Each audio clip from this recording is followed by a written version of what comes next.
which I calculate as being September. It took me a while. I had to look it up. No, I'm kidding. I didn't have to look it up. And it's in partnership with Trans Brighton and Hove. Yeah, Trans Pride, Brighton, Hove. Yeah. Trans Pride, Brighton and Hove. Thank you. Let's just put that in. Yes, in partnership, in collaboration with them.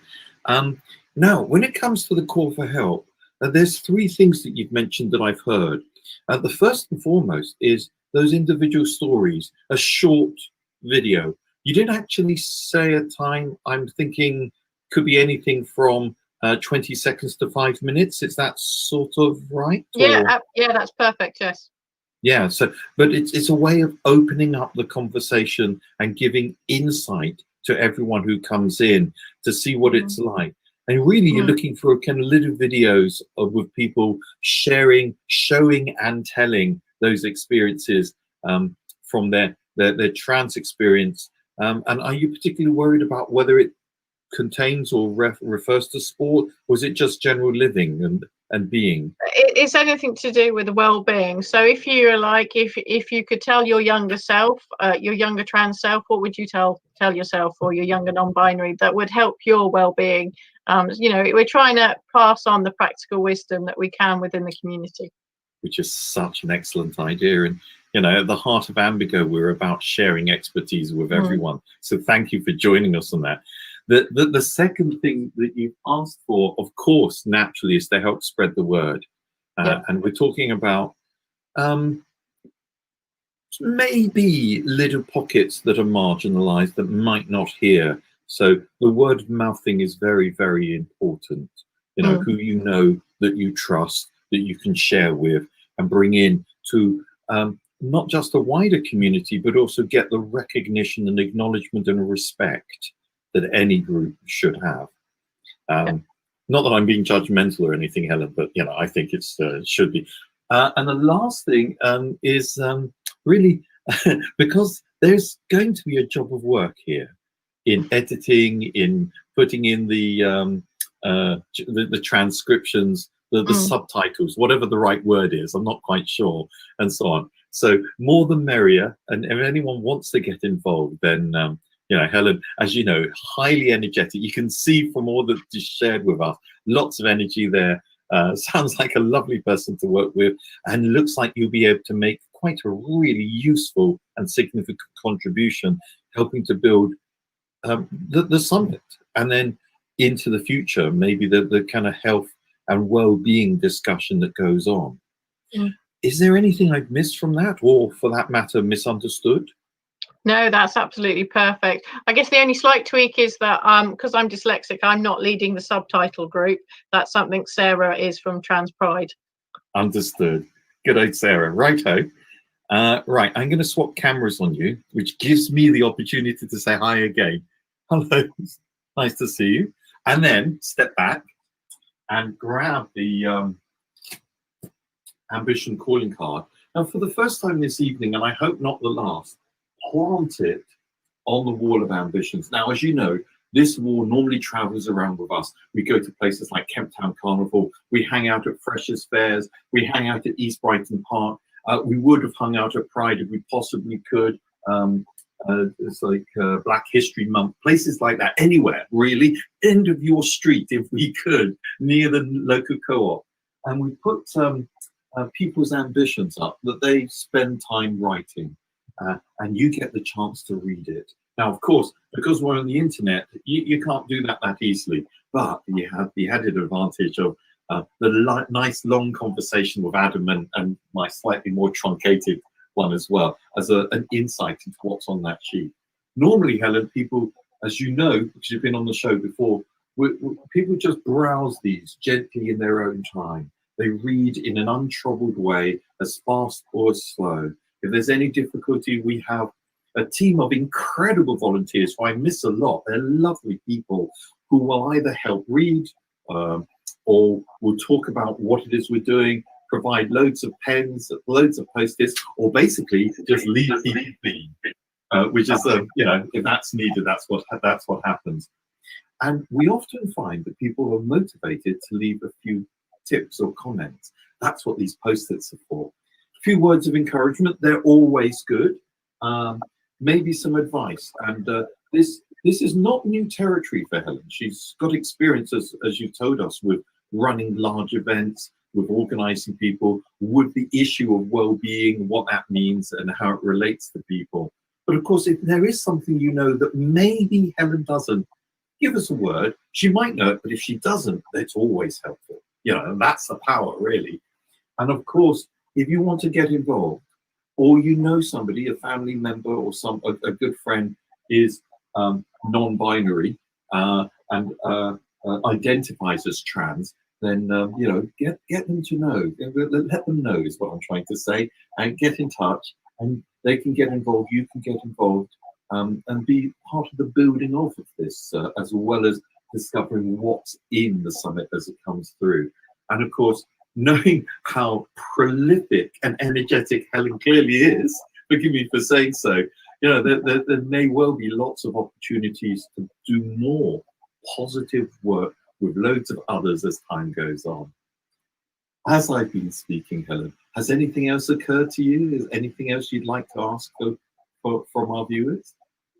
Yeah, no, I was just going to add that you're absolutely right. Well-being is something that I'm very passionate about in a number of settings, and yes, there's always something on the go. Yeah, and equally, each individually are very important to me. That's why I'm doing them. It's right, and it's very important. It's important to us as well. There's something that I really love about the Ambergo thing, which is we think about everybody, but we act individually. And yeah, it's often one-to-one.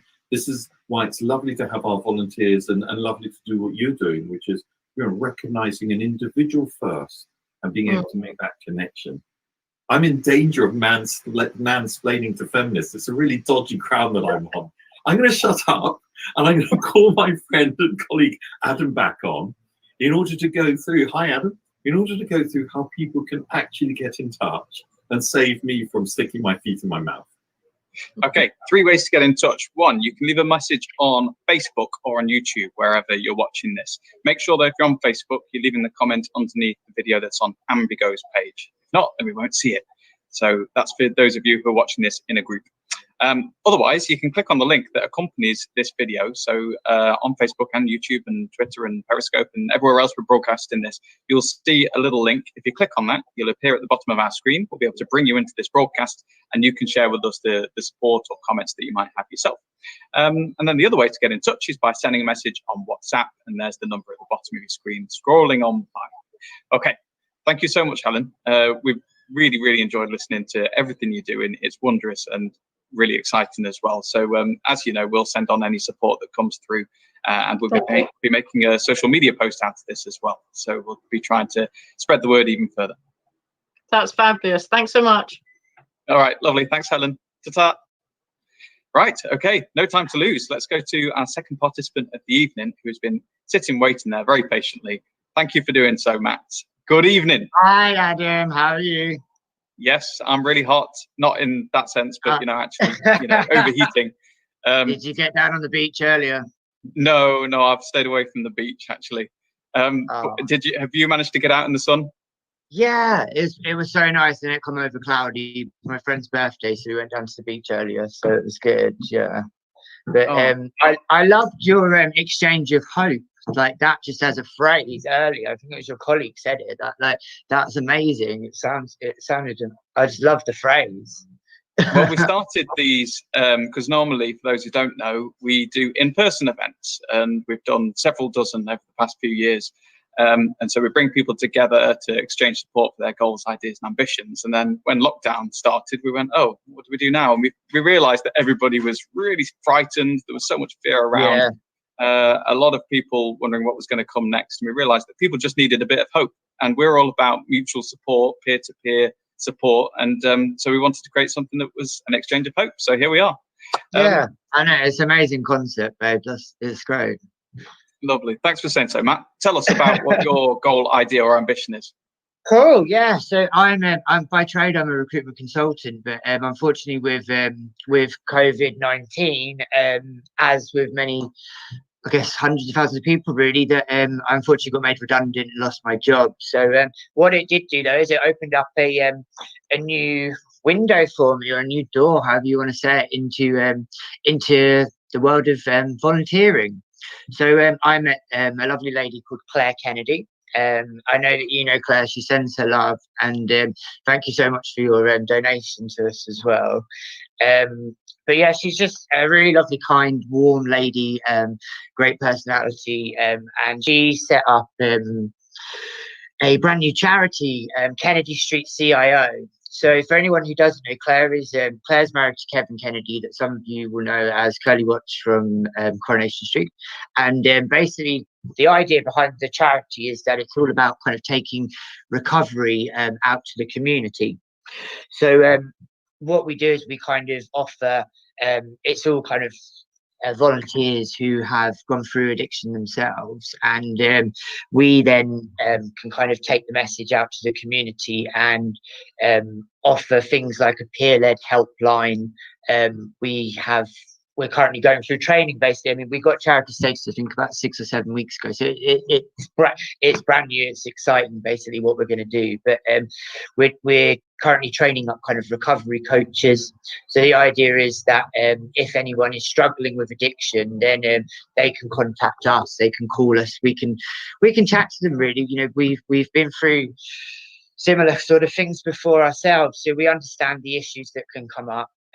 We're there to then support people and help them really to get started on their recovery by introducing them to the different fellowships depending on what affects them, and helping them on their journey really, and just showing them that there is another life outside of addiction, that it isn't boring.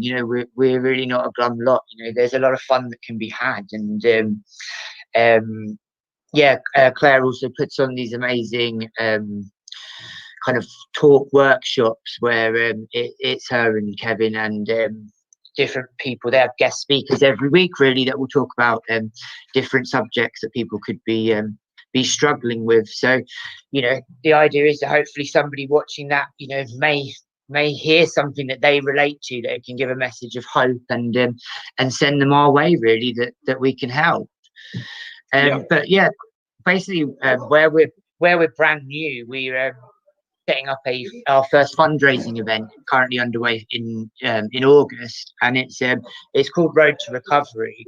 And basically the premise behind it is that it's a kind of a virtual 5K. So whether you walk, whether you run, whether you cycle, whatever you're able to do, it's complete a feat for Kennedy Street is one of the taglines that kind of threw around. But the idea is that throughout the month of August, that people can visit the website and they can complete their challenge, and they can sign up and donate. So if you were going to do 5K, you could donate £5. Obviously donate as much as you possibly can, but or if you wanted to do 10K, do whatever you can really to help. And then what we're going to do is we're going to correlate all of the distances that people do, and then kind of the premises is to see how far our kind of journey and our road to recovery can take us. So currently we're nearly finished the first week, and we've raised over £60 already through these donations. So we've kind of on our map, we've kind of left Brighton, we got over to New Haven, and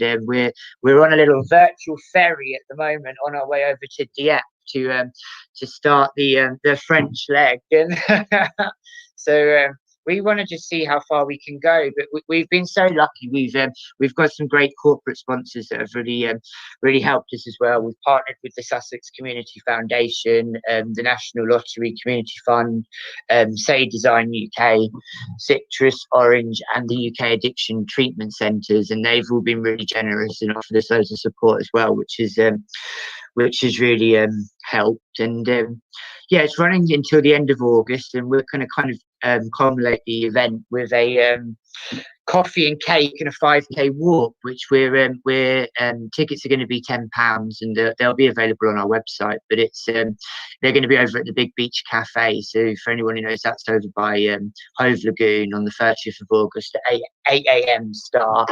And we're really lucky enough to have Fatboy Slim, Norman Cook. He's going to be there with us, and so is Kevin himself. So it's just a great opportunity to come down, come and have a coffee and some cake, meet the celebrities, come and have a walk with us, and yeah, get involved. And how amazing is that, by the way? You've got Norman Cook, aka Fatboy Slim, at the culmination of all this. And if that wasn't enough, yeah, and if that isn't enough to get people to come on board and join in with this, you've also got cake, which is the winner for me. Yeah. So this is extremely enticing. Okay, so basically what you want to do is you want to help people in recovery, and right now the focus is on raising funds through this Road to Recovery challenge. So where should people be if they're interested in getting involved in doing this? Yeah, so if you can visit our website, it's kennedystreetcio.org, and then hashtag R2R will take you straight to the event for the Road to Recovery. But there's a donate function on the website. So obviously we'd love for you to get involved and to share on social media once you've completed your feat for Kennedy Street. Challenge friends. If you're watching and you know you're part of a running group, or if you know people that would be interested, and even if you decide that you don't want to participate yourself, then just log on and please just donate. We need funds vitally. We want to set up a database that we can use, and we need to make sure we've got kind of support for our telephone lines and training volunteers, and yeah, we can do a lot of good, especially with the LGBT community as well. I just wanted to mention that where it's kind of Pride Week, that a lot of us kind of, I guess, go through different identity issues as we're growing up and kind of finding ourselves. And a lot of people do kind of turn to, whether it be drink, drugs, sex, to that they kind of, you kind of use that to kind of self-medicate, I guess. So it's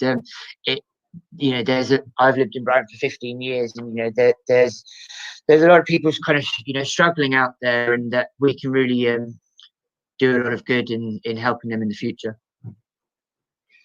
Absolutely. We've already got one fan. Jackie said, "Nice one," with some music and the cake. So she's looking forward to the celebration. I hope you're going to come and join us, Jackie. I'm going to look out for you, babe.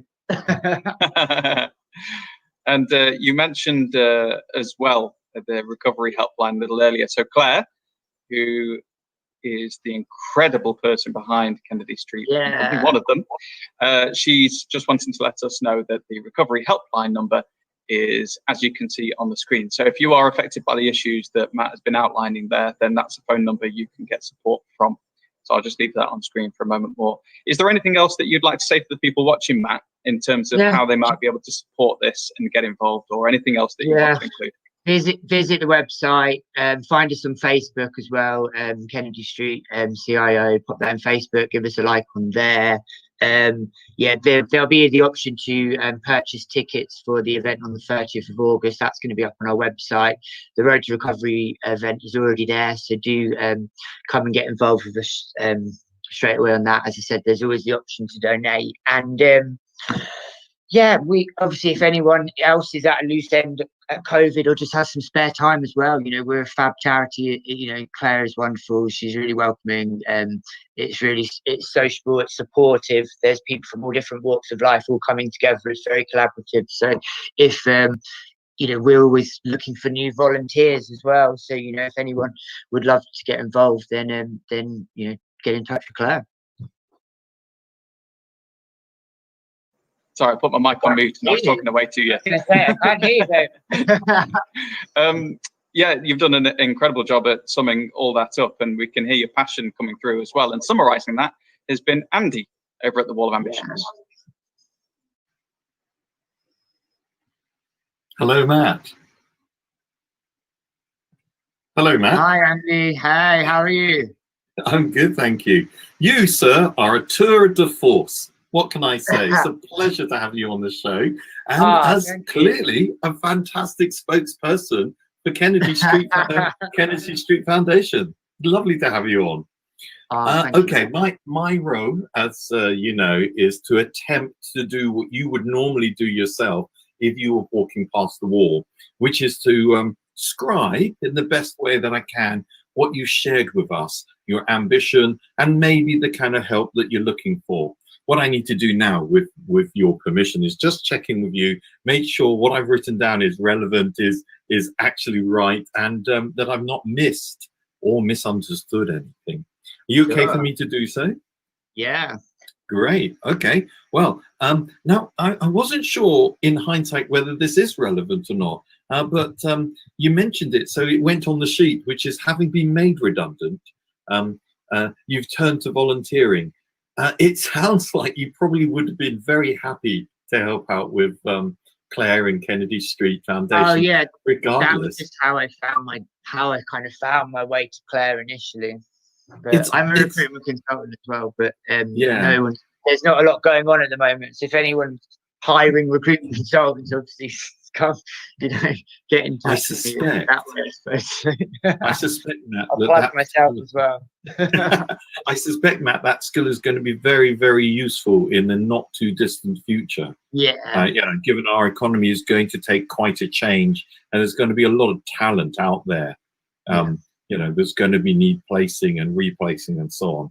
But that's an aside. Let's focus on the ambition you brought to us, which is really that you are using your opportunity of volunteering, and your ambition within this is to help people through Kennedy Street Foundation who are going through recovery. There's a lot that you shared with us. And it really is focused on the fantastic work that Claire and her colleagues and so on are doing, and you're helping to raise awareness of that.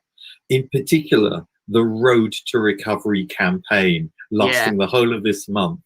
So there's where I changed the color of my pens, as I realized this is the kind of bit, the gold color there, supporting the fundraising activity. And it is for anybody and everybody, not just, of course, people who are going through the recovery, or family members and close friends who are related to that. But this is an issue that it's good to be able to support. And as Claire has said to us in the past, the demand for that service really has taken off, and we can understand that. I mean, with lockdown and all that. So when it comes to the ask for help, really there's a couple of areas that you're looking at. One, of course, is to help raise awareness of this campaign. Let people know. And of course, on your behalf, and there you are as well, we'll be asking all of our viewers who, if they feel so inspired, to just be mindful of it. And when it comes up in conversation, where you notice the topic is touching on that area, to come back and let people know that this is happening, and that there is not just raising funds for, but more importantly, enabling a significant support to happen. And, having had insight in what Claire and her colleagues are doing, it's a fantastic set of support that's going on there, stuff that you guys are doing. And of course, inevitably, there is the call for, can you help us raise the money? This is relatively new, you've said.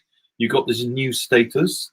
And so you're kind of looking at getting the funds in, and the 5K, the virtual 5K activity is also very timely, especially for those of us who've become a little sedentary and have decided that we really know the top of our sofas really, really well. This is a nice incentive.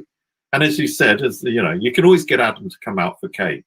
But kind of Norman Cook was also an incentive, so that's pretty impressive. Really, that's the heart of it. It's such passion about an ambition to really support Kennedy Street Foundation, in particular on raising awareness about the Road to Recovery campaign. Yes. Have I got that right? Yeah, no, that's it basically. I mean, we're all about we take recovery out to the community, so we're there to support people and their not even just the person suffering, but their families. We take recovery out to the community, and now we need the community to get behind us and help us to raise these funds to to really get going with it all, really. So if people can get involved and join the Road to Recovery event, perfect. Otherwise, buy a ticket and come down and see us on the 30th of August, or just go on the website. And if you've got any spare cash, then please do donate. Great. My apologies. I suddenly got disconnected, but I'm back now, and I can bring you in to the special chamber where we have the Wall of Ambitions. And nice. Here it is. It stands 7.5 foot tall, wider than my arm's breadth, and I get to grab the ambition calling card that I've scribed for you and plant it here in a prominent position on the wall. Now, normally what happens is, you've probably heard me say, but for those people who've just tuned in, I'm going to say it again. We invite people to browse these ambition calling cards at their own pace. Read them as fast or as slow as you want to. Let them kind of ruminate across your mind. See what comes up for you. If you feel so inspired, grab one or many of the post-it notes that we have lying around, and maybe some of the hedgehog-like coloured pens that we have festooned about the place, and put up a few comments. We love little words of encouragement. They're great. Tips and advice, because there's more than just promoting Road to Recovery here. There's a whole thing about fundraising. There's a whole thing about raising awareness. So underneath letting people know about the fundraiser, which is a brilliant idea anyway, there's also the kind of opportunity to make comments about maybe you know something. Maybe there's something really brilliant that you've spotted that Matt, using his fantastic recruitment consultant skills, can bring to bear on Kennedy Street Foundation that will be an innovative and energetic way for him to be able to do more to help them. Or maybe not. There's a good chance he knows these, but every now and again someone makes a comment that we've never thought of, and that's where the magic happens. Also, if you can get involved and want to get involved, brilliant opportunity to do so. Leave a note with us. We'll make sure the connections are there. We'll make sure the links are available. And if you're asking for, we'll see if we can't connect you.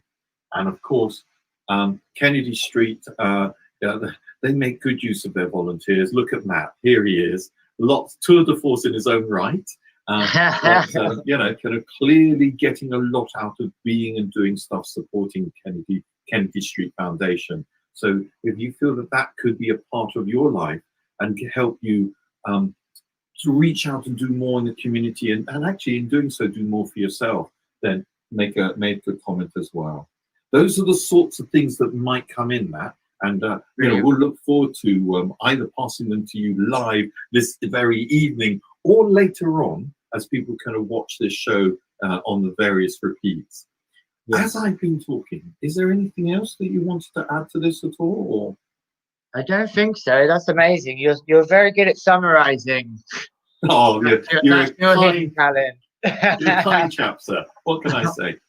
Right. What we'll need to do then, which is pretty essential, is to make sure people know how they can get in touch with us, and therefore through us with yourselves. Yeah. Now, what I like to do is invite my friend and colleague Adam back in, and there he is.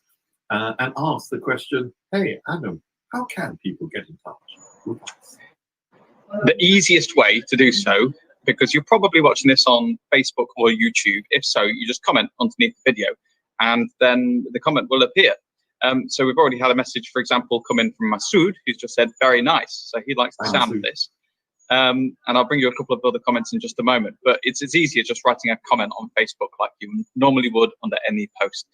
Or you can click on the link that you'll see around this video somewhere, and that will actually bring you into this broadcasting platform, and then we can get you on and you can share your support yourself. Or you can send a message on WhatsApp and we'll pick that up right away and we can share that too. So just mentioned a comment or two that's come in. Now, Claire has been in touch once more saying, Matt is the most amazing champion for Kennedy Street. We are so blessed to have him as part of our recovery family. And you'll like this one, Matt. He'd be an awesome asset to any recruitment organisation. She's my biggest fan after my mum. So thank you so much, Claire. And we've had another comment as well from Magumi, and hopefully we'll have time to come to that a bit later because he's sharing his own ambition from Uganda. So if we get a chance, we'll read that out a little bit later. Okay, cool. Right, Matt, we're going to be in touch with you soon. We're going to make a social media post out of this as soon as we can. We've got a bit of a backlog, but is there anything else you'd like to share before you go? Thank you so much for having me on. It's amazing what you guys are doing as well. And yeah, take care. Thank you. Much appreciated. See you again, Matt. Bye-bye, Matt. Wicked. Right, we've got to speed along, Andy, because we've got no time to lose. Let's go to our third participant of the evening. And it's Amy. Hello, Amy. Hi. Hi. How are you doing? Yeah, not too shabby. How are you? Yeah, I'm trying to keep cool. It's pretty hot, but yeah, we're doing all right, aren't we? Okay, so I'm really intrigued about what your ambition is. So I know a little bit about what it's all about, Yeah. but tell us in your own words, what is your goal or idea or ambition that you've got? Well, do you know what? Honestly, it all started off as a joke, and it backfired massively. I created Date My Mate South, a dating page on Facebook a year ago as a joke. It blew up and it's got 6.5 thousand members all along South Coast. We've had 8 successful singles mixers. We have Sunday clubs, which are like the social meets. We have loads of couples. And then the LGBT community said, "Oi, we want one just for us." So I was like, okay, we'll do that then. So we've got one just for the LGBT community. I have another set of I have 2 sets of teams, one for the original page and one for the LGBT page. I'm not part of the LGBT community myself. Oh look, there's my little page. But my admins are, and they are absolutely lovely. We're hoping to spread the word. We're hoping to do singles mixes like we do with the original DMM. We also do charity raising. Last year with DMM, we done like a toy raising. So me and one of my team, we went round to all these different houses collecting toys for families that are struggling at Christmas. We raised some money for Make a Wish charity, which are really lovely people that are actually members and found partners on the page. So they help, struggling families, and we're helping them raise money to buy a caravan or something for struggling families. So yeah, we're just hoping to do the same for the LGBT community, really. And it's getting there. It's a slow start, but everyone seems to be enjoying it. We can't really do events at the moment because obviously COVID. But we've done little mini meets in parks and things for people to meet, and it's a bit nicer than Tinder or Grindr or the other dating apps, because it's not all based on pictures. You get your personality out. You can talk to people. There's interactive memes and games and funny little things that we do. Like one of the things we do is Anonymous is a game, and you basically send your private messages that you want to send to a member to an admin. They post it up on the page and they tag them, so you can be like, "Oh yeah, I think you're a bit tasty. You're single, like what you're looking for," things like that. So yeah. This is really intriguing. How you said it all started by mistake and it's a bit of a joke.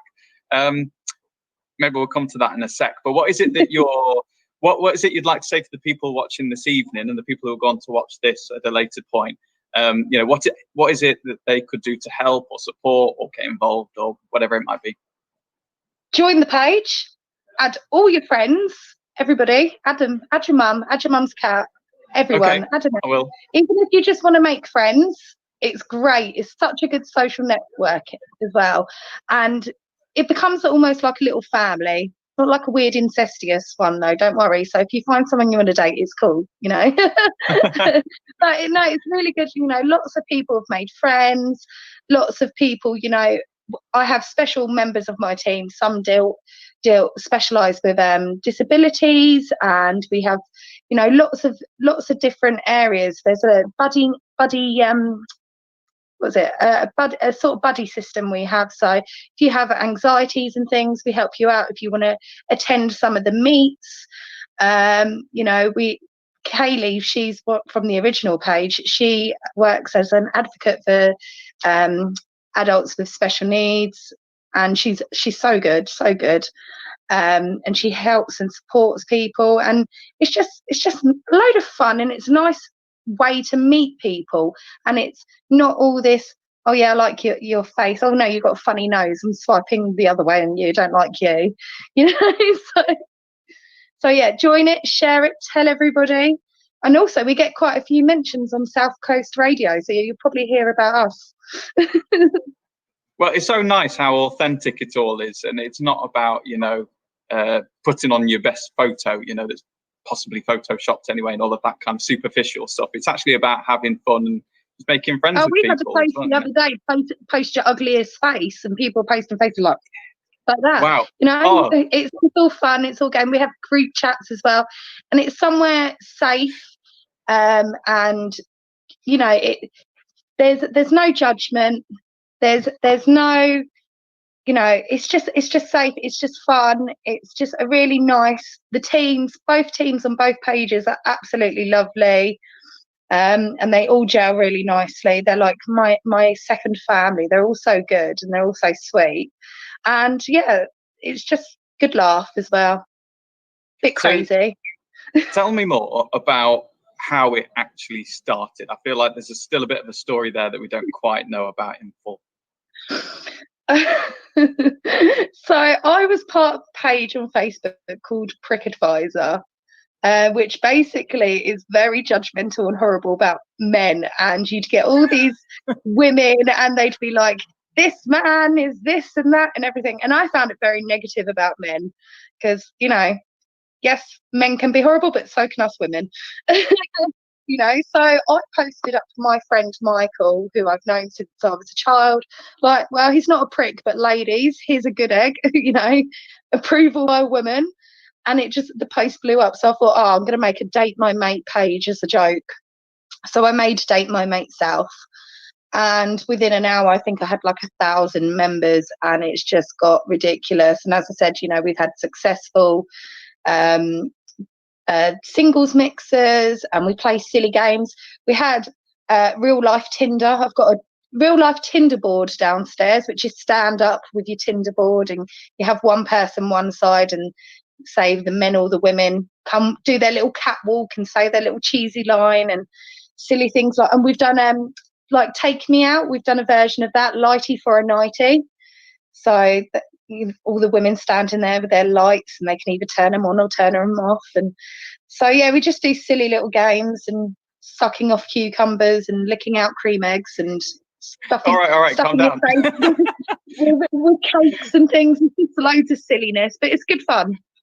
Yeah, well, this is what Sharon's got in touch to say. Great idea. A lot of people hate the swipe left, right culture of Tinder, etc. A more interactive LGBTQ dating site sounds much better.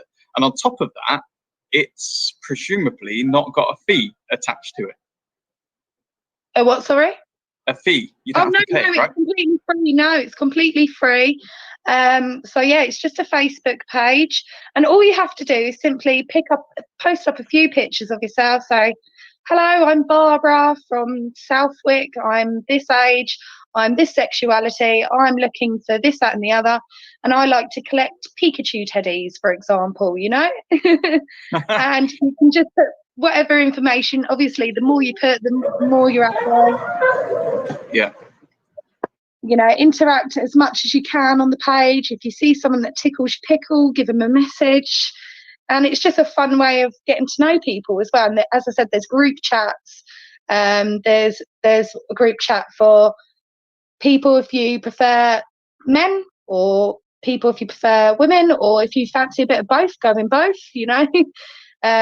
We do an after dark chat once a month, which is a bit of a naughty one for anyone who's a bit naughty, which we won't go into detail because, you know, it's before 9 o'clock. Thank you for considering that. I appreciate it. So there's the link on the screen to the group. Of course, that's not very memorable, is it? All those numbers. But if you go to the Facebook page, Ambigo's Facebook page, you'll see that as a link underneath this video. Otherwise, you can just search for Date My Mate South and then in brackets LGBT+. Okay, right. Let's go over to Andy. I'm sure he would have enjoyed listening to this. Let's see what he's written down for you. Hi, Amy. Hiya. Hi. Well, welcome. What can I say? Welcome to the show, and welcome and thank you for bringing in your ambition. As you know, my role here is to just check with you. I've attempted to summarize what you've said as an ambition and possibly a little call for help. And what I want to do is just check that I've actually understood what you've said. You okay for us to go through this? Yeah. Right. Well, you've actually told us about the Date My Mate South Facebook page, which, as I understand, has actually been going on for a little while now. So your ambition, say again? Yeah, it's been going for a year. Yes, it's going for the year. That's good to know. So the ambition really is to build on this. So I've written, and I hope this is okay, that your ambition is you'd like to make this dating support site service Facebook page, you'd like it to make it work for the LGBTQ community, in addition to the groups of the people who've already, the 6,500 or so who are already kind of hanging out, having a lot of fun in that space. And as we've seen from one or two of the comments, you know, it sounds like this is going to go down really well. What you've explained to us is something that is so full of energy. It's very amiable, it's very fun, and also very safe, because you've told us about, you know, your colleagues who are working on this and making sure that it is okay. So really, you're looking to use that fun and safe approach to introduce people and those people who identify not just as part of the LGBT community, but also seeking, you know, contacts, maybe for themselves, or just drawing on the title of your page, throwing their mates into the deep end and getting them we to. love a mate stitch up. That's the best thing about it. We love a mate stitch up. Yeah. Oh yeah. Right. Brilliant. Well, you know, if Adam wasn't taken, I'd arrange to throw him in for you. Right. Well, it's okay. Go make some friends down the local pub or something. Be like, right, you're single. I'm bunging you up. You know, there's a certain magic to that. What can I say? When it comes to the help that you've asked for, you were eloquent in such a fun way. You know, just join the page. Yeah. Join yourself, join your mother, join your pet Dalmatian, whatever. Or join your little chihuahua called Chimichanga or whatever, and get everyone in. Now, underneath that, what I'm hearing is really a lovely little ambition with a question in there about just please how do you let people know who are not already engaged in the kind of scene? And coming on this show and having a chat in this particular format is part of the process of letting people who identify with pride and who are or may not be part of the LGBT community, they may be here as part of solidarity. All of it is fine. It's really about the marketing, the letting people know about it, without getting too serious, because the heart of your Facebook page seems to be nothing more than just straight fun, innocent, great, well, maybe not so innocent, but a lot of fun. Yeah, some of them are definitely not innocent, the filth pots, especially the cougars. Right. It's a term you use for people commonly, do you say? That's what they call themselves. They call themselves the Cougar Club. Right, that's fine. And they I know I'm every not event, and they love it. And our age range is so mixed as well. I mean, you cannot. Yeah. Obviously, we don't accept anyone under 18, but I mean, I think one of our eldest members are in their 70s. You know, and we have such a wide age range, and it really is for anyone and everyone.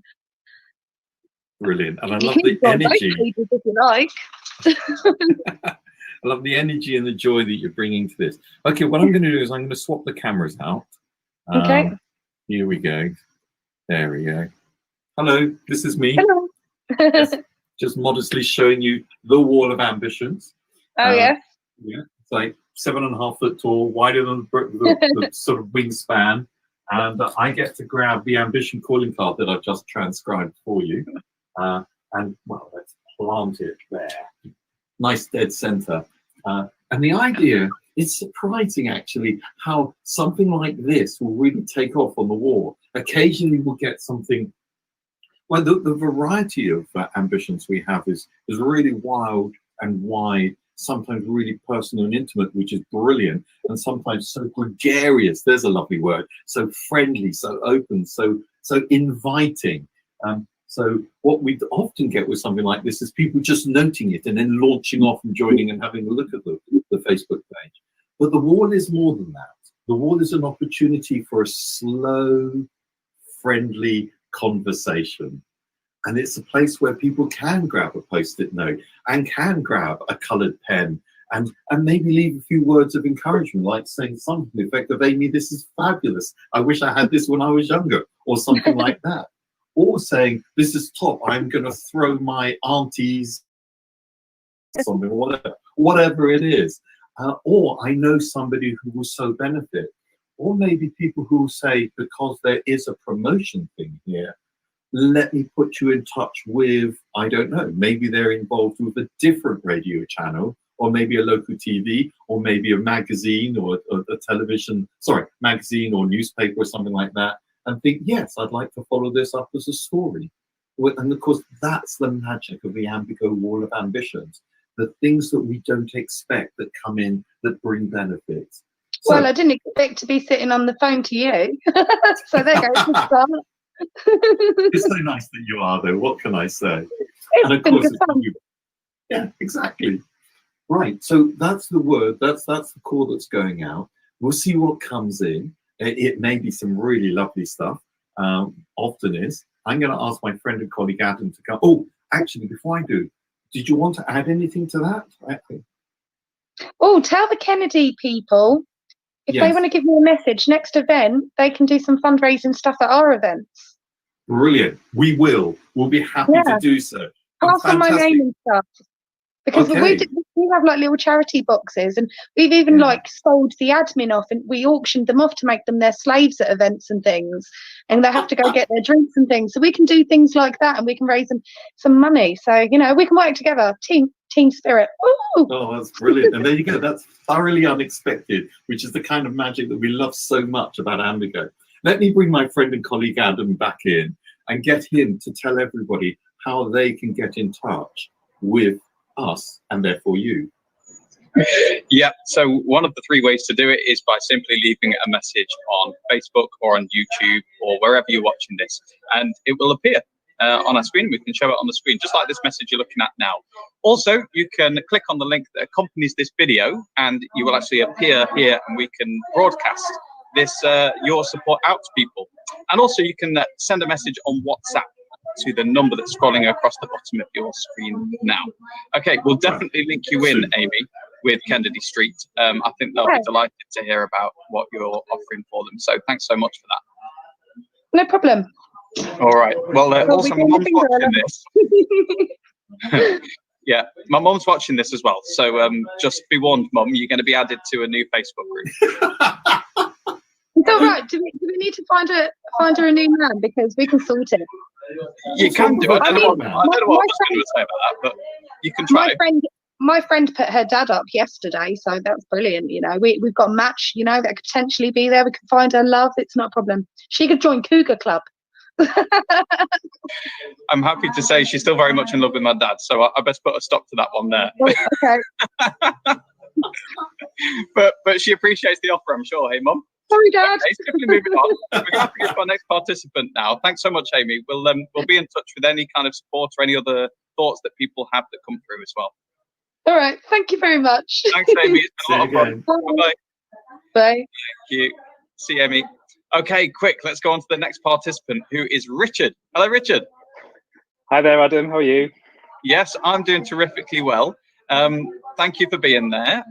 Tell us all about what is your goal, idea, or ambition that you're bringing to our event this evening. Okay, well, thank you so much for letting me come on tonight. I'm from Pride Out, which is an LGBTQ plus cycling group. It was originally a group that I set up in Manchester just over a year ago. And it all really stemmed from, I used to love cycling as a kid, but when I moved to the big city of Manchester when I was 18, the exercise and cycling dropped off the radar, and it was more about partying. And it wasn't really until my sort of late 20s that I started to take a bit of an interest in cycling again. And I borrowed my dad's mountain bike from time to time. And then I get bored of it after a few weeks. And it was 5 years ago that I was running a business. It was really stressful, and I was putting on a bit of weight, and I knew I needed to look after my physical and mental health. So I thought, right, what can I do that I can sort of sustain for a long time? And I thought, right, cycling has to be the one. So I bought a bike, and I've never really looked back. So I cycled alone for the first year. And then I was on the hunt for a group where I could meet some new friends, some LGBTQ plus friends. And the only cycle group that there was, whilst I was in the north of England, was in London. So I found a group called Outdoor Lads, which is for gay, bi and trans men, which has been fantastic. And I've done lots of cycling with them. But it was a year ago that I was in Manchester with a population of 200,000 LGBTQ plus people. And I looked around and there was no cycle group. And I thought, this doesn't make sense, because there was a group for line dancing, for rugby, for football, for Scottish dancing, you name it, but no cycling. So I stuck my neck out a year ago and set up the group. And we put on a couple of trial rides, and it was, pretty successful. And then I got offered a job and I disappeared for a few months. And then I came back in last winter, and I sensed there was a bit of disappointment that there hadn't been any rides. So basically, since January, we have been really building a professional, as big a group that we can make it. And we put on about 15 bike rides from January to March, and they were really well attended, and we got some amazing photos. And then unfortunately, we all know what happened in March. So I was gutted, because everyone comes out in the summer when it's a bit warmer in April. And I thought, we're going to lose this whole year. And almost a bit on the back of the previous caller's sort of accident, I started posting in our Facebook group in the Northwest, and basically just sharing my rides, sharing my photos, doing some live videos, which is not my comfort zone at all. But I thought, I'm so determined to spread the joy of cycling. And really, it all kind of spiraled from there. So an article went live on the internet in May, and to basically say that we were a cycle group with Cycling UK, which is a national charity. And that's when we started to get interest from around the country, including the south of England.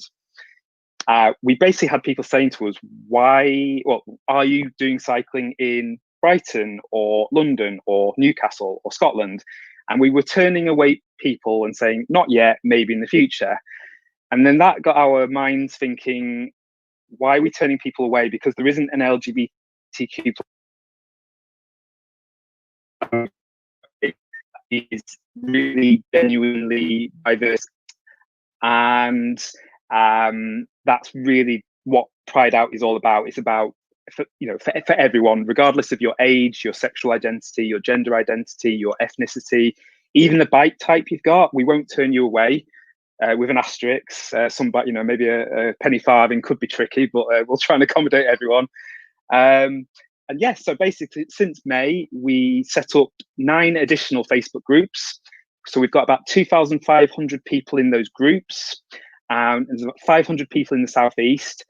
And we're really looking to basically spread the word that we're a new cycling group, and we're going to be commencing trial bike rides in the Southeast in the coming days, weeks and months. And we basically just want to get the word out. Okay, that's brilliant. Thanks for summarising all of that. So for people in Brighton and Hove, they can go to the Pride Out Southeast page. Just been looking, like you say, nearly 500 members now. So the ambition there is to expand that, get more people involved. Is there anything else that people in Brighton Hove could do to help? So, well, I lived in Brighton Hove briefly in 2012. So it's an awesome place, especially on a hot day like today. Not quite as hot in the north, but yeah, basically, we are looking at the moment for some volunteer ride captains or ride leaders. So on our Facebook page or in the Southeast Facebook group, which you've just put on your screen, yeah, people can join the group, even if you've not cycled, even if you're just tempted to buy a bike and start cycling again, or whether you're cycling 100 miles on the weekend, it doesn't really matter.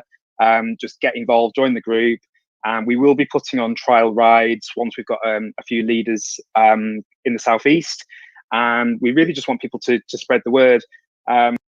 One of my main ambitions is that I'm aware that the LGBTQ+ community does suffer from depression more. Our community is more likely to feel lonely. We're more likely to take drink and drugs to deal with life. And cycling and exercise and socializing in a healthy environment is just such a tonic. I know so many people want to meet new friends or meet budding, potential partners. And a lot of people go to pubs or use apps or websites, which are great in small quantities, but they can be unhealthy environments in large quantities.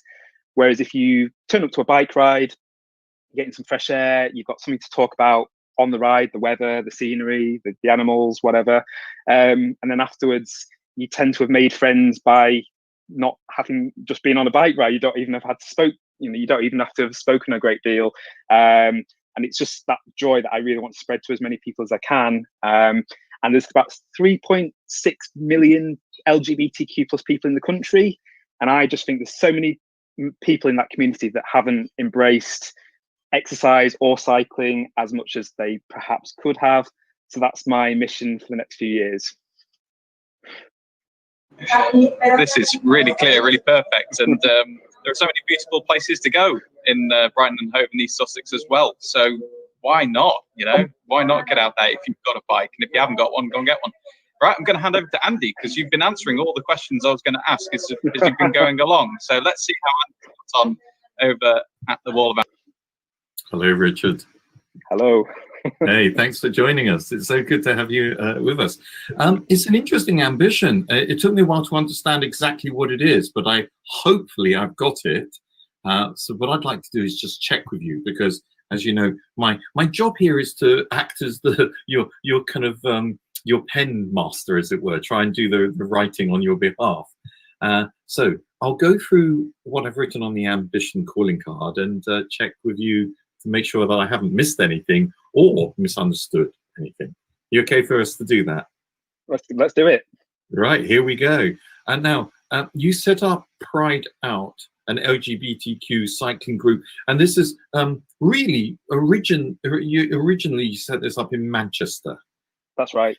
Yeah, and because of the closing off and so on, there's a lovely story you told us about how you kind of dropped off from activity and then it relaunched again at the beginning of this year, and it sounded like such a lovely, exciting thing that was happening there.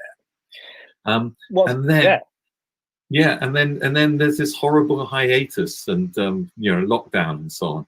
Now the crucial thing here is that you kept that conversation going online, and that has prompted interest from all over the country. But I focused in because this show really is about, it tends to focus on people in Brighton and Hove and the area around us. So really, I've worded your ambition as you would like to continue to spread the joy of cycling. Lovely phrase that you said there. Opening up an LGBTQ plus group in the Brighton and Hove area as well. And this in a way is responding to the responses that you had, hence the specific Facebook page that you've done for this area, though you've mentioned other Facebook pages as well for other areas.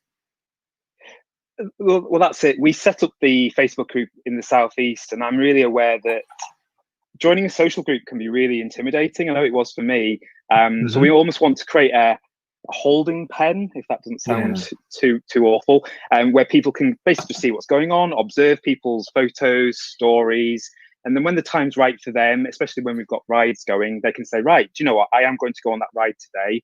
And then hopefully that's just the start. And then obviously, as we get more people in the group, we get more ride captains, and then we get more events going, and it'll be sort of just self-fulfilling. That's such a sensitive approach, making it transparent, allowing people to see what's going on, allowing them to get a vision, a feel, a sense of, so that when they do have the courage or the time or whatever it is to actually say, yes, I'd like to get involved. They already know not only what it's like, but also see the friendly faces, get a sense of the camaraderie. I can't say the word, but it's coming through. So when it comes to the core, sorry, you were going to say something? Yeah, the one thing I just wanted to quickly mention actually is that we're all about inclusivity. So I mentioned earlier that we want to be for all ages, all gender identities, all sexualities. I was really aware that in the beginning, if we didn't, if we just let things happen naturally, chances are we would have become a white men's gay cycling group, and that was really something I wanted to avoid. So we had a meeting back in January. And it's like, how do we make sure that we are inclusive to trans people, to people of all ethnicities, women, and that's been, we've still got work to do, but that has been quite successful. So some of the rides in Manchester were becoming much more diverse in terms of gender. So I just want people to know that whatever your identity or background, you are welcome. That's a really good point, and thank you for sharing that.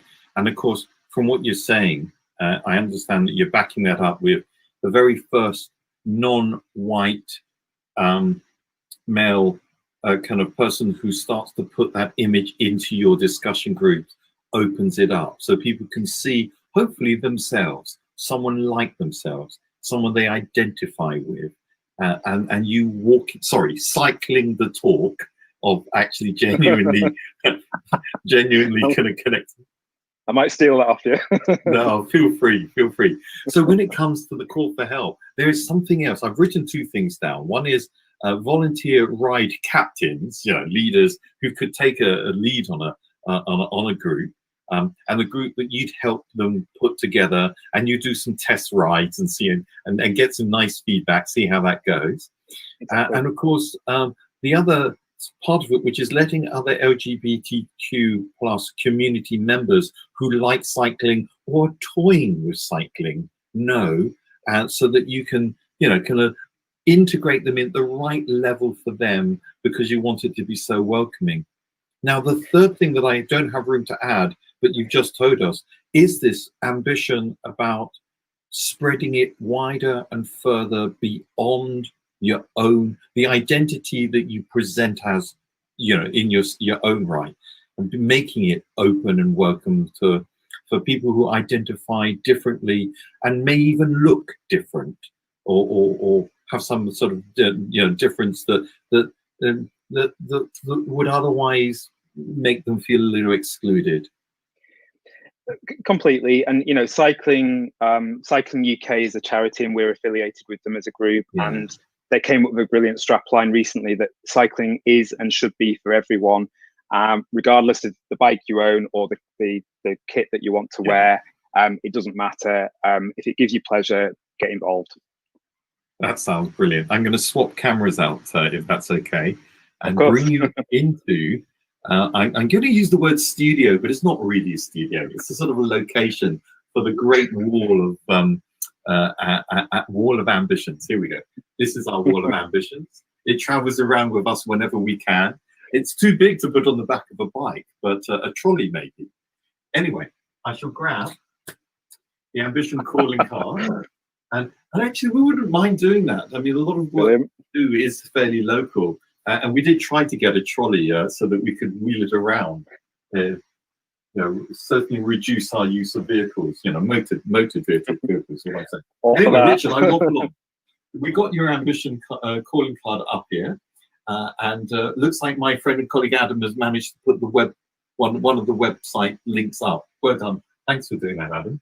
Now, what normally happens, as you know, and I'll say it if you just tuned in, is this is the Wall of Ambitions. It's the kind of mainstay of Ambigo's sort of stuff out there.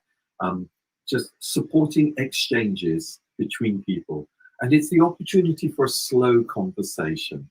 where you get to have a little read of what other people are interested in or passionate about, or maybe a little dream, ambition, task, something they'd like to do.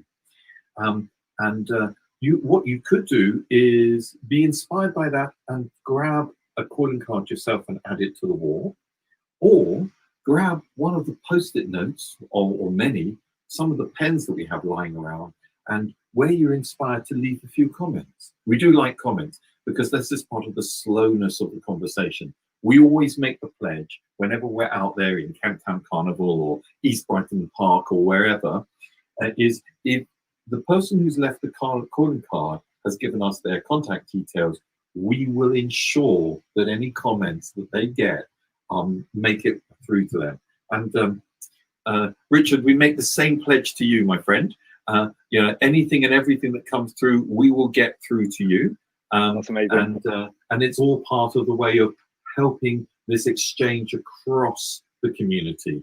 And in the same way that you have a dream of being inclusive of people who are not like you, one of the ways we want to do that is because you don't actually get to see what this person called Richard looks like, or this person called Matt. It's just an ambition. And we start with the dream, we start with the excitement or the passion, and where it links, it doesn't matter what that person looks like, or their background, or their value set.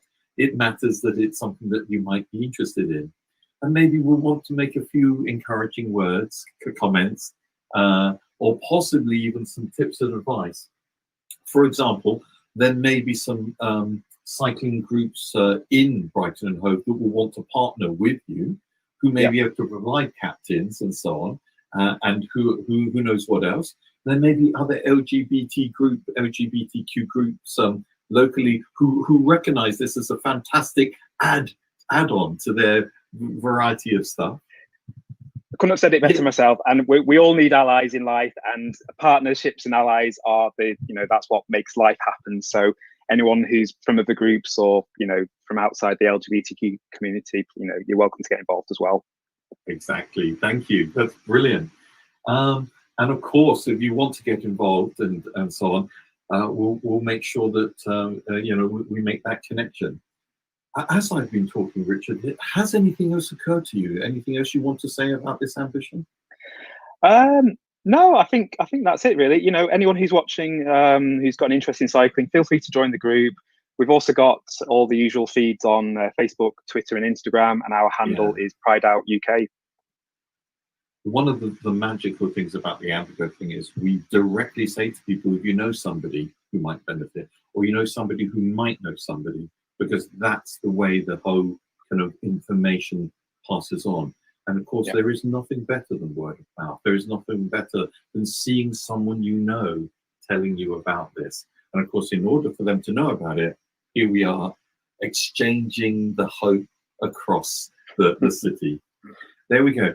All right, my duty then is to call my friend and colleague Adam back in, because he just so eloquently explains to people how they can get in touch. Come on then, Adam, do your thing. So people can get in touch by simply leaving a message on Facebook as a comment underneath this video, just like Sharon has, who simply said, "Sounds great." And Sharon. she also wanted to give a message to you, Andy, in response to the Wall of Ambitions, saying, "It rocks." Thank you. Oh, thanks, Sharon. And if you want to hear about Sharon's own ambitions, which is really quite fascinating as well, around writing articles to do with the environment, then you can look back at our event from last week, because she was one of the participants in last week's show. So if you are watching us on YouTube or on Facebook, you can go back, have a look at our old videos, and you'll see Sharon there with the first participant. Thanks, Sharon. Anyway, back to how people can get in touch. There's also a link you'll see around this video. If you click on that link, then you'll actually appear on the bottom of our screen, and you can join this very broadcast here, and we can hear your comments of support or any other thoughts as well. Or you can send a message on WhatsApp. We've got that ready and waiting as well. So if you want to send a WhatsApp message to the number on the bottom of your screen, you can do that as well. Thank you so much for sharing your goal this evening, Richard. It's been a real pleasure to hear. And, the weather is, am I guessing that you've actually been out for a ride this evening? No, well, actually, I wasn't in my lycra. This is one of my one of my little loose tops that I wear. But no, I put it on just to show I'm a cyclist. Well done. Very good. Yeah, just like a football fan would wear their team jersey. Yeah. What else can I wear? Well, it fooled me. But no, it's extraordinarily hot right now. But otherwise, it's pretty decent weather to be going out there to do this. So I'll just show on the screen once more the group address if people want to find out more and get involved. Pride Out, it's a great name as well. See what you've done there. Pride Out Southeast is the address. So you can search for that on Facebook. All right, thanks so much, Richard. We've really enjoyed hearing all about that, and we'll be in touch if anybody gets in touch with us, asking for any kind of support or anything like that. All right, thanks, Richard. Fantastic. Nice to meet you both. Cheers, and you. Bye-bye. Right, okay. Are you going to get your bike out, Andy? Sadly not. I haven't had a bike for a long. I used to love riding. Seriously, I used to really enjoy cycling, and I used to do it a lot. But it's been a while, and of course, now that I live in Brighton and Hove, which is a little bit hilly, and truth be known, I'm a little bit lazy. I'm not so sure that I'm that into it. Well, I went on a bike ride very, very, very recently and managed to burn my hands like a clumsy fool. So don't do that. Wear sunscreen even on your hands. Anyway, right, let's go to some written ambitions that we have. Oh, okay. Yeah. I'd like to share this one, Andy, if you get your pen and paper ready. This is from somebody called Nelika, who actually wanted to join us here this evening in this event, but unfortunately couldn't get away from work. But Nelika's ambition is as follows. So she says, I'm going to pause you there Yep. with apologies and ask, how are you spelling Nelika? Very good question. So it's N for, what's N in the what's the alphabet? People will write in, Oh, I can't remember. Oh, damn it. Anyway, neighbor. N for neighbor. We'll go with that. So N-E-L-L-E-K-E. Nelika. Nelika. Hello, Nelika. Sorry you can't be with us. Missing you already. Yep. So she says, my goal is to finish a physiological study in gender identity development. So I'll say that again. It's a lot to describe. So she wants to finish a physiological study in gender identity development in relation to meat consumption so that she can finish her degree in applied psychology and sociology. And Nelika says, I'm really sorry about this. I got lost in all the syllables of psychology. So I've actually got as far as wants to finish a physiological study. And then I realized I didn't know what of. In gender identity development. Thank you. In relation to meat consumption.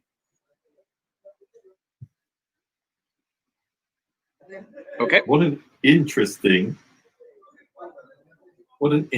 ambition. Yeah. So it's all so that she can finish her degree in applied psychology and sociology.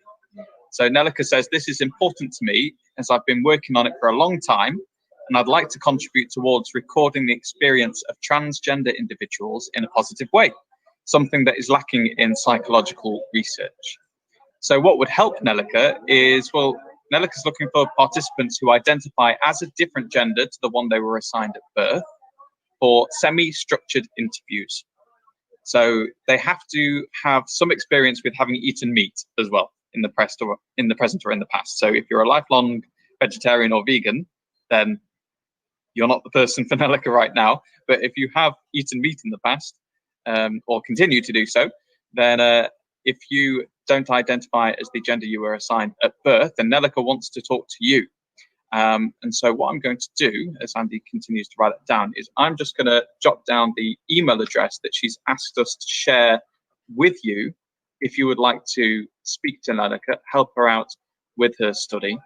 And you can have an interview with her, which I imagine would be online, so over Skype or Zoom or something. And if you email that address, then you can get in touch with Nelika. So it's Nelika M.W. Jansen with 2 S's at gmail.com. Then you would help her big time because she needs people, Nelika needs people to interview for about 30 to 60 minutes, all about their experiences in this area. And also, if you haven't been able to jot that address down, then just get in touch with us, leave us a comment, and we'll be able to pass it on to you as well. Have you managed to get that all down, Andy? Yes, I think I have. It's a real shame. Nellika, do come on the show sometime. We'd love to have a conversation with you, I'm sure. The thinking behind that, whether you're looking to contest some sort of hypothesis, whether you're doing something a little bit more generative and emergent and looking to discover trends or something, and what it is that made you think that there might be some sort of correlation or connection or attribution or some connection between gender change and meat consumption or change of meat consumption. It's a fascinating topic in its own right. And, you know, we would have been very happy to have had a long conversation with you, I feel. Okay, thank you, Nellika, for writing that for us, so we can pop that on the wall of ambitions, and we'll be in touch with you if anybody reaches out to us to be interviewed. So the next one I would like to share is actually this comment here that we've had in from Mugume. We've got to reach over the top of it because it's quite a long one. So Mugume is somebody who's been helped by Ambigo events in the past, because we had somebody on called Liana who was using her English teaching business to help raise funds for Mugume schools. This is what Mugume says. Thank you, Adam and Ambigo family, for great work. I'm here again to reintroduce you to my ambition of asking for help to do the renovations of our classrooms and below other needed items. So let me clarify here.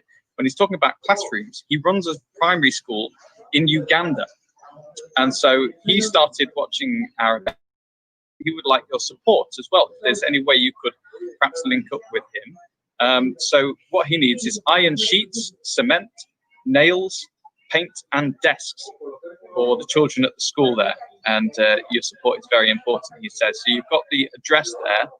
And also what Mugume says is that they need online volunteers for the project as well. So if you would like to volunteer remotely, then there's the address, or get in touch and we'll connect you to Mugume. Has that all made sense for you, Andy? What will the online volunteers be doing? Do you know? Nope. All we know so far is what Mugume has put there in the comment. If you're still with us, Mugume, I think you are, and you'd just like to share what the volunteers would actually do, that would help us greatly, so that people would know how they could help, and we'll be able to explain that. So yeah, do get in touch, write a little comment again, Mugume, if you can, very quickly. But otherwise, did you manage to get that one down, Andy? The bare bones of it, yes. So there we go. And actually being able to air it is probably the important part of it. Yeah. There's such a lovely conversation in there about the nature of the school, you know, who goes to it, why it's in particular need, and actually, for that matter, we can go into quite some deep conversations about how it's funded and so on. And given that this event is Pride themed, you know, kind of how they deal with diversity and how they deal with at a primary school level, kind of hopefully promoting respect and tolerance. Lots of conversations we could have there. Anyway. Yep. So let's go to another ambition we've had in, shall we? So let's see. Here's one from Jamie. And Jamie says what he wants to do is start doing freelance work in home producing and mastering. So we're talking about music here. So he wants to start doing freelance work in home producing and mastering. So he's been furloughed from his regular job. So he wants to use his talent for mixing and mastering to earn a bit of extra cash. And so he uses a home studio, and he can share examples of his work as well. He says he plays guitar to session level as well in several genres. So he could offer that as well, depending on what people's needs are. So in terms of what help he needs, well, he needs to find people who need their music producing or mastering. So he says he's keen to help people out who are on a lower budget, and says basically just do a pay what you feel it's worth kind of thing. So pay as you feel, essentially, or pay however you value it. And he's happy to let you know all about the spec of his setup as well. So if you make music, or you know somebody who does, and you're looking for somebody to do some freelance work in home producing and mastering, then get in touch with us and we'll be able to connect you to Jamie. Now, I have to admit myself, I don't know about you, Andy, but I'm not 100% sure exactly what the mastering actually means. But for those who need it, I'm sure they do.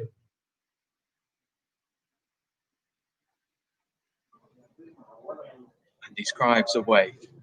Yes, which is often the thing. Yeah, I have to admit, I'm not quite sure what mastering mean in that context.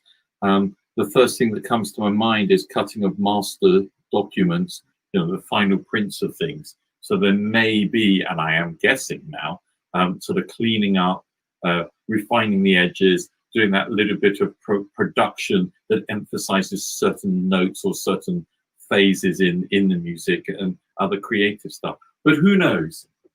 Jamie, if you want to kind of get in touch with us and let us know, we'll add it to the Ambition calling card. And of course, if you want to kind of click on one of those links, I'm not quite sure where it is, and so on, come into our back studio area and we'll see if we can't get you live on the show direct here and now. There's an offer for you. And I think we've got time for another music-based ambition. This one is from Meg. Hello, Meg. What she wants to do is promote great new independent music. So she started an independent blog that offers music reviews, and it's called Dusty Studio Productions. So she wants to promote great new independent music, and she started an independent blog. So what would help her is basically if we could all think about people we know who are making new music, because she wants to hear about new music releases, and she might review them and get more exposure as well. So it's a win-win.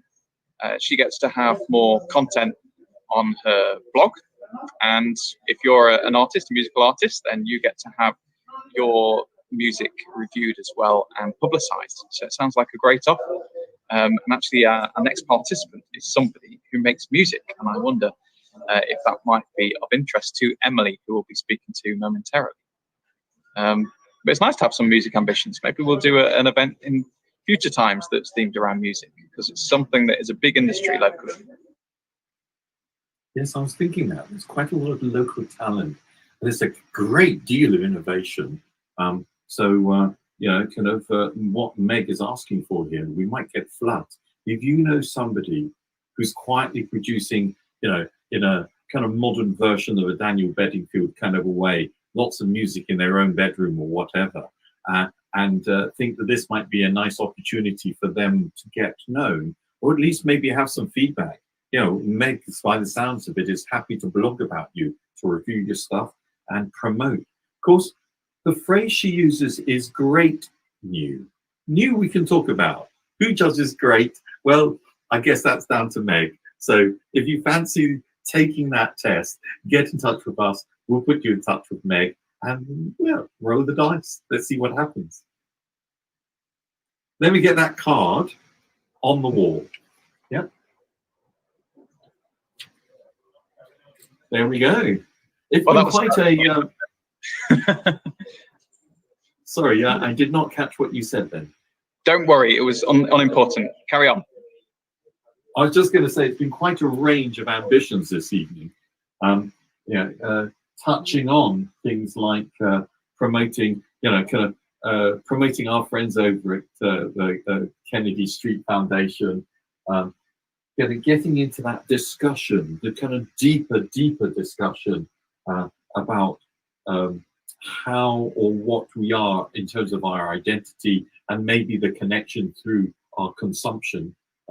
And of course, Richard's wonderful little thing about kind of opening up cycling as a way of gathering together, and Amy's more fun than you can shake a stick at, ditch your mate into a dating situation type activity, which actually sounds like it has the kind of energy that I think I would want to be a part of, even if not part of an LGBTQ community.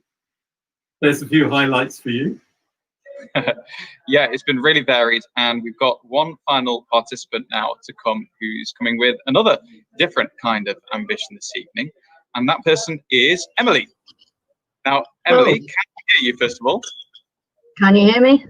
Yes, we've got you. Thank you, Emily. Now, unfortunately, your webcam's not working, is it? So we can't see you, but we can hear you, which means we can listen to you explaining about what your goal, idea, or ambition is. I already know what it is. It's quite exciting, but tell us in your own words. Yeah, well, I've been looking for a new place to live, and I've been living in various different situations, which have mostly been, you know, one living landlord or looking after people's cats or living with my parents and stuff. Yeah, I'm just kind of ready to find my tribe. I really want to live with a sort of bigger group of people, maybe 4 to 6 people or something like that, and just people who are on my wavelength, you know, find some like-minded people, and yeah, somewhere in the Brighton area, maybe in the suburbs. Well, this is it, isn't it? Because it's not just that you're looking for a property to live in. You're not just looking for anybody, any old person's spare room. You're specifically looking for your tribe. Would it be right in saying you've reached a point now where that's really important to you above all else? Yeah, I think it's been important for a long time, and I've kind of strayed away from putting the priority on that. You know, it's often difficult to find the right people when you're constricted by money and stuff, but I'm not as financially constricted as I was. I mean, I am on housing benefits, which makes things tricky, but I have a job as well, so I don't know if that will make landlords more sympathetic. Yeah. So go on then, give us a list of things that kind of encapsulate who you are. So even though we can't see you, people can get a good feel and hear what kind of person you are, what interests you have, that kind of thing. Tell us all about that. Yeah, well, I'm a musician, mainly sort of rapper, singer, songwriter. I've been working on an album for a long time, trying to get the career off the ground, which has been a very, very slow process, as recording the album. But yeah, I'm well into hip hop music and all kinds of other music, and I'm into my spirituality and sort of journey of self-improvement, and kind of I like a bit of space and independence, but I want to be able to find people that want to maybe chill around a fire and have a jam, and people who aren't afraid of a deep discussion but can also have a silly chat. I'm a big fan of laughter yoga as well, which some people may not have heard of, but it's really cool. Kind of just exercises where you pretend to laugh. It's really good for you. Very, very silly. Yeah, what else? Just meditation and healthy eating and stuff like that. And yeah, chilling out. Well, you sound like a really cool person to me, and in fact, I know that's true because I haven't actually told Andy this yet, but you were actually a participant in one of our real life events, and it's bewildering to think that we did such a thing once upon a time. But last year we did an event at the Magic Bean Cafe, didn't we, with the Scope Local People's Projects or Program. And you were one of the participants there, and you shared an ambition about your music. And since you mentioned that, I thought we'd actually share on the screen the webpage that you have for your music, because then at least people can see what you do there. So it's Rebel Without a Coat. That's your musician name. So I don't know if you can see, but we're sharing on the screen now your Bandcamp page, and I'll just put the link to that on the screen as well. So this is kind of like a second ambition. We can be a bit cheeky here and share a second ambition you have, because today you've actually released a new single, right? Yeah, that's right. Tell us about that. Yeah, well, this is a single off the forthcoming album that I've been spending the last bloody 5 years working on, and that's me on the left in the picture with the hat on, and to the right of the album artwork, and in the album artwork lying on a step. Anyway, so yeah, it's probably my favourite single off the album, and it's a single about kind of rising against life's challenges, and you know, challenges keep coming and you keep rising up and dealing with them and stuff like that. And it's a big fat hip hop tune with a bit of a new metal vibe as well. It's a big heavy thing. So yeah. Yeah, I had a good listen to it last night. The thing about your music is that it's really real. And at the start of the track I listened to last night, it's almost as if you're just having a conversation with the listener, with the person listening to the song. So yeah, I loved it. And yeah, I encourage everybody to go to that page, rebelwithoutacoat.bandcamp.com. But we're talking anyway about your ambition this evening, which is to find your tribe. So to find some like-minded people that you can live with. Is there anything else that you'd like to say around that? Trying to think. Yeah, I guess the most important thing is meeting people who resonate with me. And I guess you know, if people feel like they've got something in common with me, I mean, I'm open to sort of moving into an existing house share if there's a house share with people already like that, or in the longer term, maybe looking for people that want to rent a property. I quite like the idea of somewhere like Woodingdean or Caldean, Hollingbury, you know, places in the suburb. But I also like being near the sea. So if people want to get involved in something like that. Yeah, well, I think it would be great for you to move in with people who are like-minded. We already know that you're really sound. Maybe one of the questions that people will want to know is about cleanliness, you know, because do you have rotas? Do you like rotas? Are you really hot on the cleaning, or are you more, let's say, fair? You know, how are you on that kind of things? I'm pretty chilled about it. I'm sort of, I mean, I like living in a clean, tidy environment, but I won't pretend I'm always, you know, very organised around cleaning.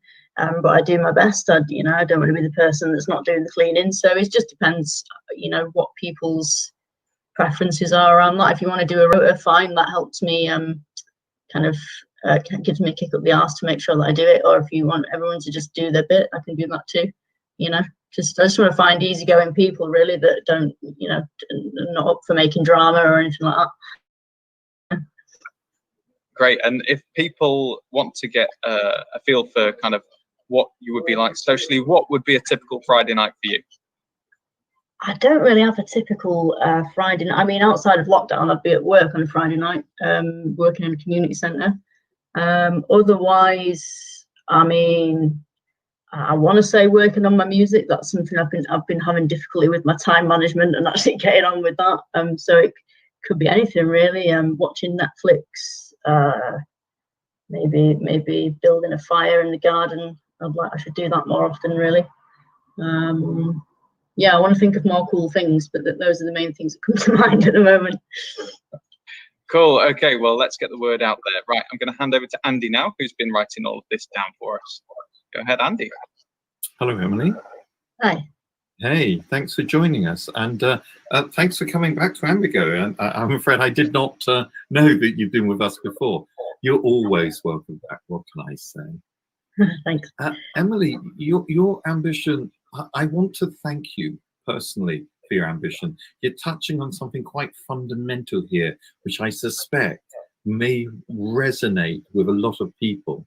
And there's something, it's a privilege, really, to be a part of that. That's a sort of comment from myself. And what I need to do here, my official role as the disembodied voice that goes alongside these written words, is to just check that what I've scribed on your behalf reflects your ambition well enough for us to put it on the wall. So are you okay if I kind of read through? Yeah. Okay. Now, we're talking about you wanting to find your tribe.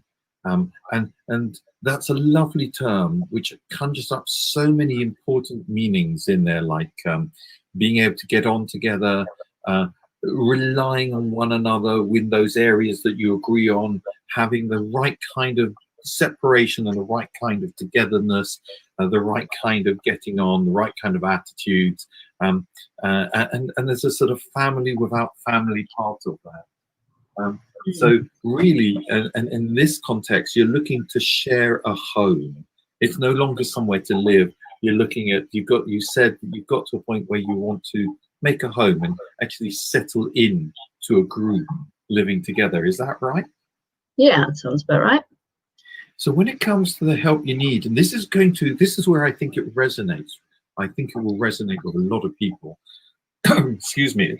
And we do have a lot of properties what do they call it, multiple occupancy across the city. And of course, we have influxes of students who are always welcome, many of whom stay, like I did, because we love the city, and have made lives here and so on, and go through and you know, looking for the camaraderie, the kind of base where you can feel safe, where you can look out for and also feel supported by. So the help you're looking for really is around meeting people in the right kind of way to find out whether they might be part of the tribe that you can belong to, a tribe that you build together. And this gets really interesting, and this is what the call for help really, if I may be so bold, it seems to be about. You know, how do we go about meeting future housemates to become home mates? And that, I think, is where it's a delight to be able to put this question out there to our wonderful viewers on your behalf, and let's see what comes in. Is there, have I understood that right? Is there anything I should be adding to this at all, or maybe even changing? I think it makes sense. You know, meeting people has been quite difficult for me. I think I do get a bit of social anxiety and find it difficult to make connections with people, and also obviously lockdowns made it harder to go out and meet people. So I've been looking on websites like Spare Room, which is certainly one way of finding people, but if there's a better way to kind of meet people in a natural setting and just find my way to you know, those people and let them into my life, and you know, if anyone's got any suggestions, that would be really cool. Yeah. Okay, I'm going to swap the cameras over. That allows me to wave. I don't know if you can see me. Here I am. Hi. Hi. And as you can see, here I am with the wall of ambitions. I'm going to take the ambition that I've scribed on your behalf and plant it on the wall. Cool. And it's interesting you said that, you know, kind of Share Room, the website's in there. Part of what we're looking at is that question of what needs to be shared in order to help you and others make a good choice as to who to move in with. Of course, you need to spend time with people, and the only way of finding out is actually doing it, but there may be questions to ask beforehand. So there's a kind of so there may be ideas out there about there may actually be services out there that will connect people who are like-minded or like-valued, or maybe in the right sort of stages of their lives, to match and mix and match in such way that you have a bigger chance of getting to a good tribe. And what you shared with us just then, Emily, you're not alone. A lot of people who've been in touch with us, a lot of people who I've met individually and personally, have talked about that rather daunting thing of how do I meet people? And that can be very scary. So the call for help here is for tips and advice on safe ways that is not going to push Emily or people in that situation so far out of their safe zone as to be vulnerable, as to be at risk, as to be scared, that will also help address this issue of meeting people for the right kind of home environment. So what happens, I'll say it now, is this wall of ambition tends to go around with us, and we allow people to browse these ambition calling cards at their own pace, read through ambitions and so on, and see whether they get inspired. And it might be in this, with the added advantage of you showcasing a part of what you're interested in your conversation with Adam, that people would think Emily would be a great fit in this household and would get in touch and make the introduction. That would be a peach perfect type of contribution. But other things happen, and this is what's so great about the wall of ambition. There may be someone out there who says, yes, the general thing about meeting new people, here's some tips and advice that have worked for me, that might be a nice, safe way for you, Emily, that doesn't threaten you, that is, you know, kind of easy for you to do, and also safe for you to do. And there may be people out there who say, well, I know somebody who's particularly good at making introductions, and can help broker that kind of connectivity. Who knows what else? And I would not be surprised if people get in touch, and you're very welcome to do so. If you too are looking for a home and looking for not just a place to live, but people that you can feel good with, that you can feel a sort of non-family familyness with, that tribe in there, and we'll get that conversation going around there. Emily, as I've been talking, has anything else come up for you? The things that you think you might also like? Well, I would say there's not necessarily anything wrong with being pushed out of your comfort zone. I mean, I'm happy to. It's good for you. Yeah, I mean, like, social anxiety is not to the extent that it stops me from going out. It just makes me a bit awkward, I think, in certain situations, and it means I'm not always as myself as I'd like to be. So it's not that most events I wouldn't want to go to them. And I do go, when it's not in lockdown, I'll go to gigs and things. It's just a question of me loosening up to the point that I can, I'm not the sort of person to just go up to a stranger and say hello and strike up a conversation. You know what I mean? Yeah. Yes, and I think that's true of many people. We have these kind of varieties of how confident or comfortable we feel, and it changes day to day or from time to time. And as you said, there you are, not only working in a community centre, but the music which is in front of an audience, and you're part of an audience yourself. So there's plenty of places where there is that connectivity. Here, when it comes to looking for a home, a focus goes right into, well, who are you? Are you the right sort of person for me? And I don't know about you, but that would put me on show a bit in a spotlight. And that can be uncomfortable, I think. So with that in mind, I think I find myself sympathetic to what you're describing here. Anyway, would you like me to add anything to this ambition or change anything to it? I think it's pretty straightforward. Yeah, I think it tells the story. In which case, for the last time this evening, but not the last time this year, I hope, let me invite my friend and colleague Adam back into the screen with us. There he is, just planted up there. What I'd like you to do, Adam, is let people know how they can get in touch. In particular, if you're watching this on the repeat, if you're watching this on a non-live version. Yeah, that's key, because we're about to wrap it up. So you can still leave a comment underneath this video you're watching now on Facebook. We'll see it, and we can pass on any support for Emily or anybody else to Emily or whoever it concerns. And somebody who's done that is Sharon, who's written a nice comment for you, Emily, saying, "Are you up for meeting like-minded people who aren't currently looking to move or for a housemate?" Interesting question. What's always a bonus as well. Yeah. Well, we know Sharon's great as well, because she was one of the participants in our event last week. So you can always have a look back at that event last week, and I'm sure you'd want to follow up on that interest there from Sharon. Thanks a lot, Sharon. So yeah, you can leave a comment on Facebook or YouTube or wherever you're watching this. Otherwise, if you're watching on a repeat and you want to get in touch with some of the people that you've been listening to so far this evening, then you can actually just send us an email. So the way you do that is by sending a message to hello@ambigo.co.uk, and there is the email address on your screen, hello@ambigo.co.uk. Now you can email us if you are somebody wanting to support one of the participants. You can email that if you are somebody who wants to share a goal, idea or ambition that you have, or if you are part of an organisation or run an organisation or a charity or a community group that might want to partner with us with one of these events. We'd be very much open to hearing about that as well, because we do a lot of these events in partnership with some of Brighton's third sector organisations and other things. If you want one that's specifically for giving opportunities to people within your family, and I use that term loosely, so that they can get support from the wider community, we'd love to hear from you as well. All right, well, that's it. That's us done for this evening. Thank you so much, Emily, for coming on and sharing your ambition to find your tribe.